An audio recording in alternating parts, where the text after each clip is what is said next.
দিনাজপুরের 2 পা বিশিষ্ট একটি বাছুরের জন্ম হয়েছে। 8 আগস্ট সোমবার বীরগঞ্জ উপজেলার 3 নং শতগ্রাম ইউনিয়নের দাসপাড়া গ্রামে কৃষক রামপদ বর্মনের বাড়িতে একটি গাভী থেকে অদ্ভুত আকৃতির বাছুরের জন্ম হয়। বিষয়টি জানাজানি হলে এলাকায় হইচই শুরু হয়ে যায়।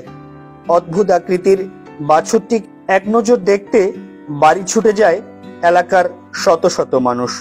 বর্তমানে গাভী ও বাছুরটি সম্পূর্ণ সুস্থ আছে। গরু দৌড়াদৌড়ি করতেছে, তখন আমরা পূজা পাই বাছুর হবে।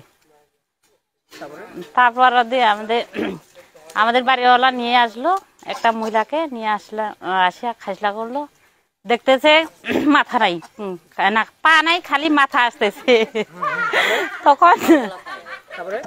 তখন দেখতেছে বলে মাথা খালি, পা নাই, দেখতেছে তখন ওই মাথা ধরে টানিয়ে তো বের করে মানুষ আসতেছে।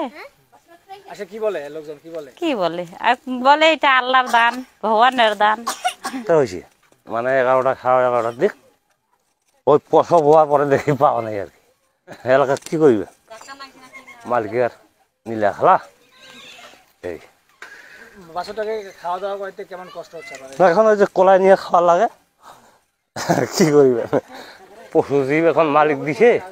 এই পাড়া যে শুনতেছে ও আসছে, মানে বাছুরটা আর থাকবে কতদিন, এইটাই আর কিছু খাওয়া দাওয়ার সমস্যা হচ্ছে নাকি? না, খাওয়া দাওয়ার সমস্যা নেই। আর ইচ্ছা গো, মানুষ যে কোনো কথা বিশ্বাস করে না মানছে, এই জন্য আল্লাহ না করতেছে মানুষের দেওয়ার জন্য দেখাইতেছে। জানো, মানুষের দেওয়ার জন্য দেখা কেতা আছে না, আমি দেখি নেই, এটাই আমার জীবনে প্রথম। এটা দেখে কি মনে হচ্ছে আপনার কাছে? এটা একটা অদ্ভুত একটা কাহিনী। এর মধ্যে এখন সেই মালিকের কি কুদরত সেটা তো আর বলা যাবে না।